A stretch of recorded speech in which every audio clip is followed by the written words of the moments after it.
Fala galera, tudo bem com vocês? Hoje aqui estamos para falar sobre livros significativos, livros que nos mudaram a vida, que tiveram alguma importância, alguma relevância para nossas jornadas. E isso é em alusão também aí ao Dia Mundial do Livro, dia 23 aí de abril, então a gente vai falar aqui um pouquinho de... Cada um vai trazer um livro aí que foi bem importante para essa jornada aí de quase... Bruno trintinha já, 28, 27, é isso. Tá bom, sou cringe. Então, Carlos, faz aquele favor, solta.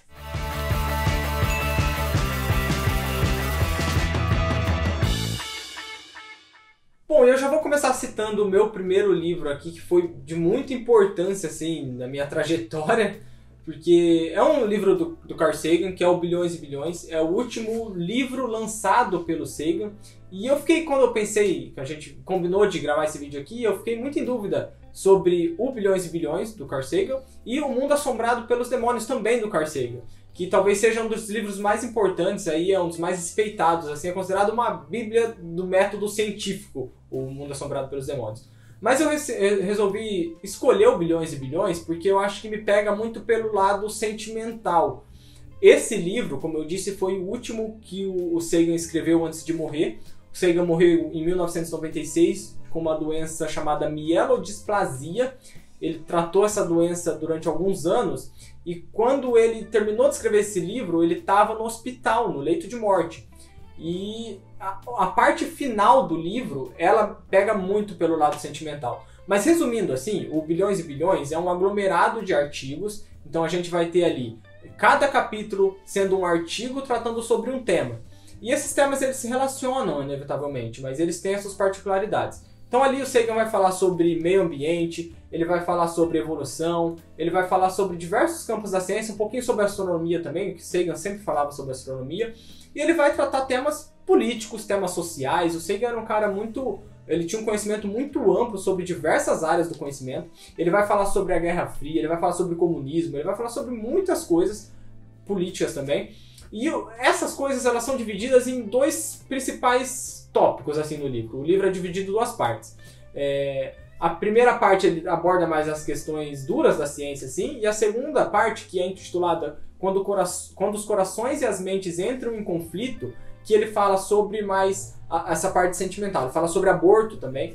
E o que me pega nesse livro é a descrição do último capítulo, dos últimos capítulos que o Sagan fala sobre a morte. Ele reflete sobre a morte, né? Ele se vê com uma doença que, inevitavelmente, levou ele à morte, e ele sabia que era uma doença grave. Ele passa pelos processos, ele descreve um pouquinho os processos médicos que ele passou de tratamento, a relação com a esposa dele, com as filhas dele, sabendo que ele poderia morrer em breve. E o Sagan ele tinha uma delicadeza, uma maneira de abordar assuntos assim, muito específico dele, muito especial. E aí ele escrevendo sobre a própria morte dele, um cara que era muito cético, que não acreditava que ele ia viver depois da morte, ia ter algo que fosse uma vida depois da morte. Ele trata isso de uma maneira muito cética, muito filosófica e muito humana. O diálogo que ele tem no final com a esposa, o relato, na verdade, que ele tem com a esposa, que depois vai descrever sobre a morte do Sagan, que ele não terminou de escrever o livro, porque morreu, é emocionante. Ela faz o pós-fácil, acho que digamos assim, que depois que o Sagan morre, ela faz esse pós-fácil e fala um pouquinho sobre a vida do Sagan. É muito emocionante, assim, se você não precisa nem conhecer nada do Sagan, não precisa nem ler nada do Sagan. Se você ler o Bilhões e Bilhões, você vai ter uma experiência muito profunda com esse livro, porque é incrível. Então, esse livro me deu uma perspectiva muito, muito grande sobre muitas coisas e foi um diferencial, assim, te marcou muito pra mim. Eu não tive contato com o Sagan, mas assim, esse contato profundo, né, de ler obras dele e tudo mais, mas a gente sabe até mesmo aqui, através do Gabriel, que é o porta-voz do Sagan, que ele é um cara fenomenal, né, então, tipo, ele é muito significativo pra ciência, uma personalidade muito importante pro campo científico. E fica aí a dica, né, pô, porque talvez você também não tenha lido, fica a dica pra gente. Eu não sei se o Bruno leu, eu não pude ler, mas vou buscar ler Bilhões e Bilhões. Bilhões e Bilhões, é isso. O título é muito interessante, por sinal. Tem uma explicação também por conta desse título, mas é uma leitura simples. Ela não é um livro grande, é uma leitura muito simples e profunda, assim. Você vai ter contato com diversos temas, assim, parcelados em porções ali, mas reflete muito sobre muitas coisas, muitas coisas. É um livro incrível. O Carl Sagan tinha essa habilidade professoral Demais, de tornar o demais. complicado simples, né? Demais. Além de ser um grande cientista, ele ficou muito famoso por ser um divulgador científico, né? Ele tinha uma maneira de explicar as coisas Didático, assim, né? muito, muito didático, cara. Eu acho que foi um dos maiores divulgadores científicos que já existiu, assim. A calma, ele era muito calmo, ele falava manso, assim, com uma facilidade enorme. É absurdo. Bom, falando do Carl Sagan, vamos falar do Karl Marx agora. Vai outros caras. Que o meu livro favorito... Não, brincadeira. Não vou puxar o Manifesto Comunista.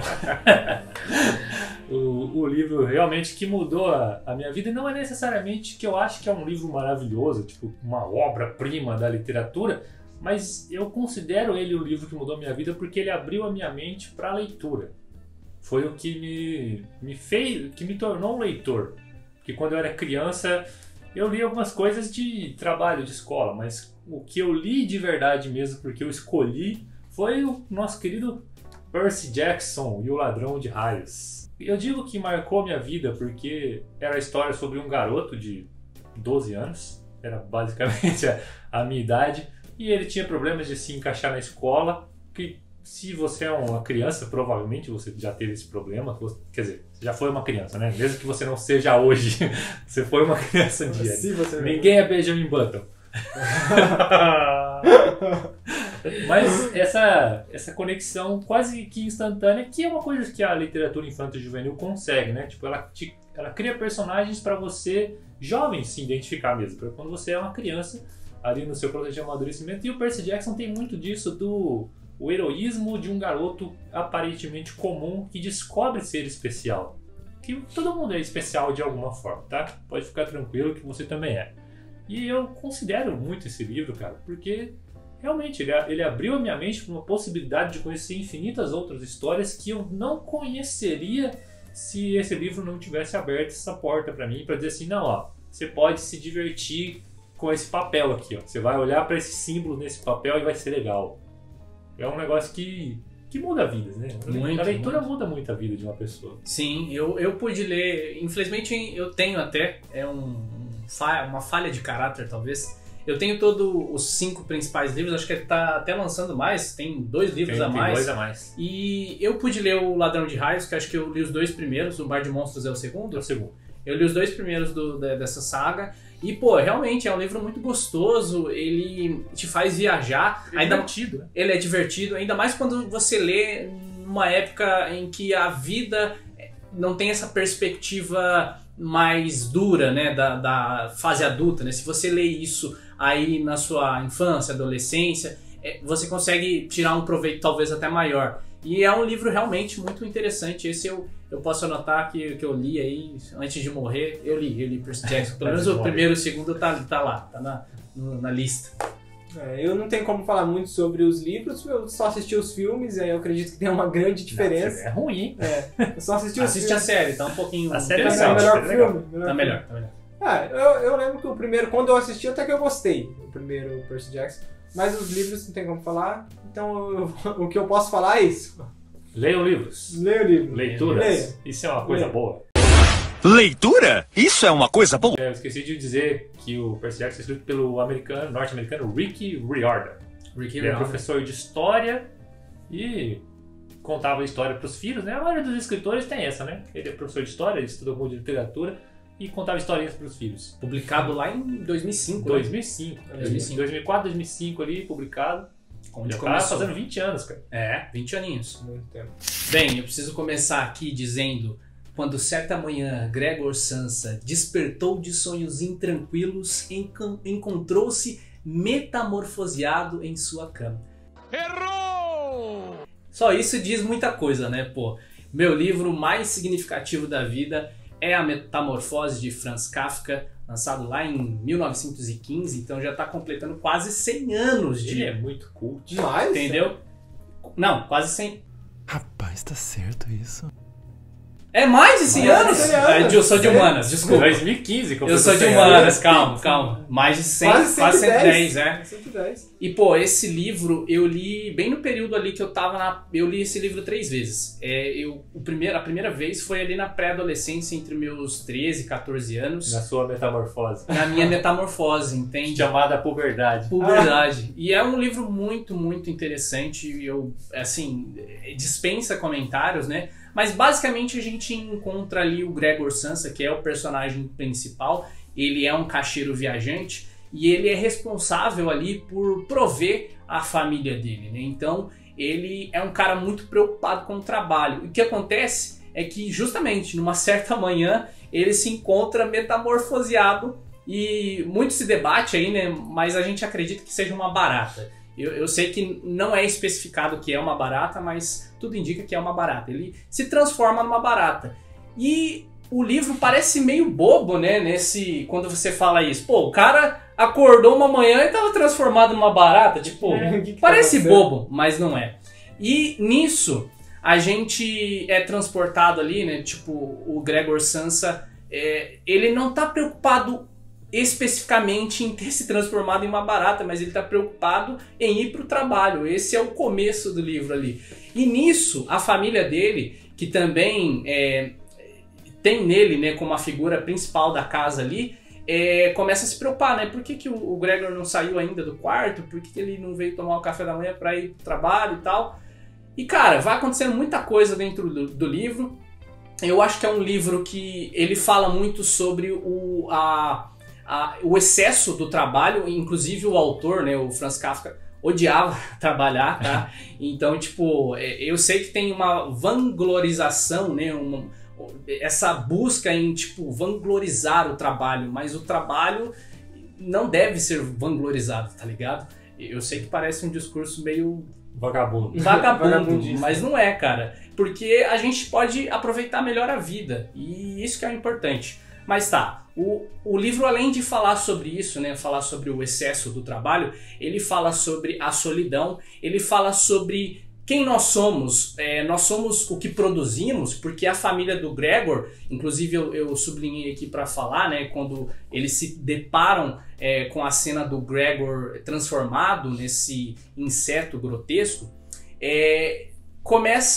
o Gregor começa a perder todo o valor dele. Então ele era só o que ele doava para a família, ele não tem valor como um ser humano. Fala muito sobre essa falta de empatia humana, da crueldade humana. Cara, é um livro sensacional. Assim, tipo, não sei se vocês já leram, enfim. Ainda não. Uma vez, mas já tem um tempo. Eu não li, mas a história é muito falada, assim, é muito citada, muito respeitada, inclusive, assim. Tem um nome muito forte, né? Eu gosto dessa premissa do impossível acontecendo. Tipo, o cara simplesmente acordou. Do nada. Um inseto. Eu adoro esse negócio numa história porque, tipo, o impossível acontece às vezes, cara. Tipo, você aceita e segue em frente, sabe? Eu gosto muito dessa premissa. E na primeira frase já, né? Tipo, ele já tipo falou assim, ó, aconteceu isso aqui, irmão. Aceita e vamos seguir a história. É legal. A primeira frase do livro já é um puta de um boom, né? Inclusive é tido aí, junto com o livro Memórias Póstumas, do Brás Cubas, né? De Brás Cubas. É tido como, um dos começos mais absurdos, assim, tanto ele quanto esse do Kafka. E só pra mencionar aqui que eu havia dito, quando a gente vê pela primeira vez, né, tendo esse contato com a família e inclusive com o gerente do trabalho do Gregor, conseguindo identificar no que ele se transformou, porque eles estão numa comunicação ali, mas uma comunicação que não tá funcionando, porque o cara é uma barata, entendeu? O cara é um inseto grotesco, não tá tendo comunicação. Isso é muito perspicaz no livro. E aí a gente tem essa aspas aqui, ó. A mãe, apesar da presença do gerente, ela estava em pé ali, com os cabelos ainda desgrenhados pela noite, espetados para o alto. Olhou primeiro para o pai, com os dedos entrelaçados, deu então 2 passos na direção de Gregor e despencou no meio das saias que espalhavam ao seu redor. O rosto completamente encoberto, afundado no peito. Com expressão hostil, o pai cerrou o punho como se quisesse enxotar Gregor de volta para o aposento. Em seguida, olhou inseguro ao redor da sala de estar, depois cobriu os olhos com as mãos e chorou tanto que fez sacudir seu poderoso peitoral. Isso aqui é interessante citar porque ele não tem só conexão com a ficção ali, porque o Franz Kafka tinha um mau relacionamento com a família e principalmente com o pai. Então fica muito evidente aqui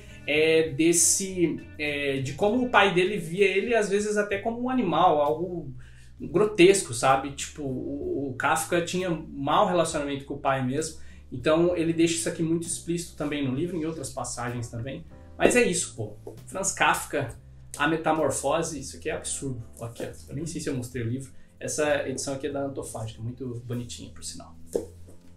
Eu só queria apontar que é muito legal essa questão do inusitado, né? Assim, porque a gente pode ter outras histórias que abordam uma temática parecida, com uma mensagem parecida, né? Mas eu acho que assim, ele não, tem uma questão inusitada de fato, assim. Você não é uma história mais do mesmo, uma história padrão. Você tem uma pessoa se transformando num inseto e aí a história é contada a partir disso, né? Chama muita atenção e eu acho que é uma sacada genial, assim, que eu gosto dessas ideias, igual o Bruno citou, assim, do impossível acontecendo. Eu acho que é um ponto de partida muito interessante, assim. Poucas pessoas têm, eu acho. Bom, é isso. Se você gostou desse vídeo, não esqueça de deixar o seu like, se inscrever no canal, ativar as notificações e comenta aqui embaixo qual foi o livro que marcou a sua vida. Falou!